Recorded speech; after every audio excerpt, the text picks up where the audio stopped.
Alright, this video is a response to one of the comments I recently received. That's because the question brought up an aspect of a topic I talked about before but did not go into that much detail about. The topic is economies of scale.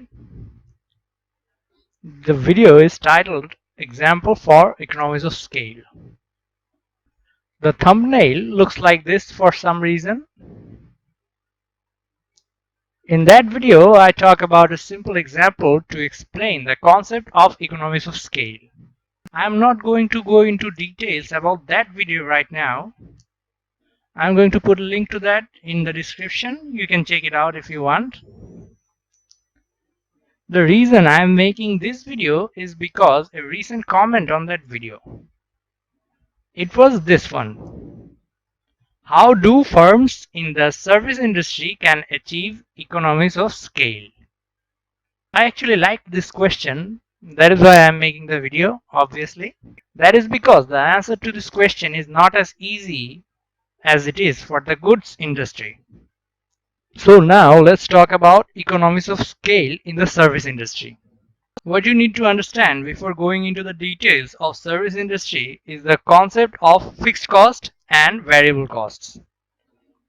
Every company is going to have fixed cost and variable cost.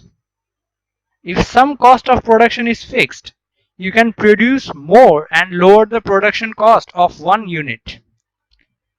It is going to cost more overall, but the cost for production of each unit will be lower. And that way, larger companies can reduce the cost of their products. Now let's talk about the service industry a little bit. Well, what were the difference between goods and services again? I also have a video on that topic too. The main idea is that services are perishable, meaning they cannot be stored. They are intangible, meaning they cannot be touched. They're also variable, meaning they can vary from customer to customer. And they are also inseparable to the service providers. Now, the thing about reaching economies of scale in the service industries is that most of them are not going to be nice alternatives to the employees that are already working in there. So, let's start the ways a company in the service industry is going to be able to reach economies of scale. This is the best way a service can reach economies of scale. How?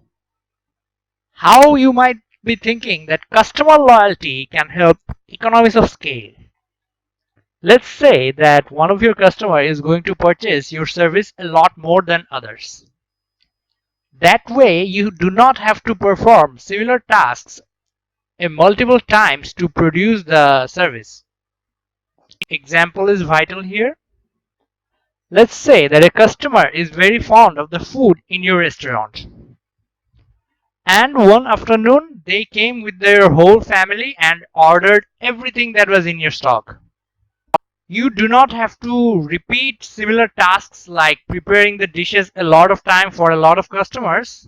You can do it once and serve it to them. Another example can be that you are running an online business like Amazon. If one customer puts a large order of shipments, you do not have to drive your truck to a lot of places to deliver the service. One ride to one place is going to be enough for the delivery. This way, you are obviously not going to reach perfect economies of scale because one customer is not going to take all of your services. But you can enjoy the benefit of reduced costs that follow the concept of economies of scale if customers are loyal to you. A level of standardization is going to reduce the overall cost of the process that goes on to produce the service. McDonald's did it a long time ago, and that is why they can sell burgers for that cheap. On that note, you can check out the movie The Founder. Michael Keaton plays the role of Ray Kroc in this movie, and you'll get to learn a lot about business processes there. So, as example, go see that movie and you'll understand that standardization is going to help reduce the overall cost of providing service to your customers. Now, this is obvious. I already said that some options are not going to be great for the employees, and this is one of them. If you take advantage of technology and automate the processes of getting the service to the customers, you are going to be able to take full advantage of the economies of scale. For example, if you are selling food prepared by machines, the output is going to take similar amount of time with similar cost. The fixed and variable cost can easily come into play here. You can also make use of an automated ordering and billing system in the business. And in reality, some businesses already do that. And for the case of an e-commerce website, if you are using machines to operate the warehouses, you are going to achieve a level of economy of scale. Amazon is actually already doing that in real life. Another fun thing can be outsourcing. You can outsource parts of your service to experts in that subject. There can be a lot of parts that are involved in providing a service to customers. You can try and perform all of the aspects of the service, but it is actually wise to outsource the parts of the business that you are not an expert in. For example, in the case of the online business, you can outsource the delivery to a courier service that can deliver products much better than you can.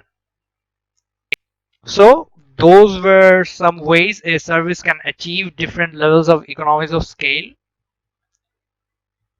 Thank you for the question, Ingrid Naidu.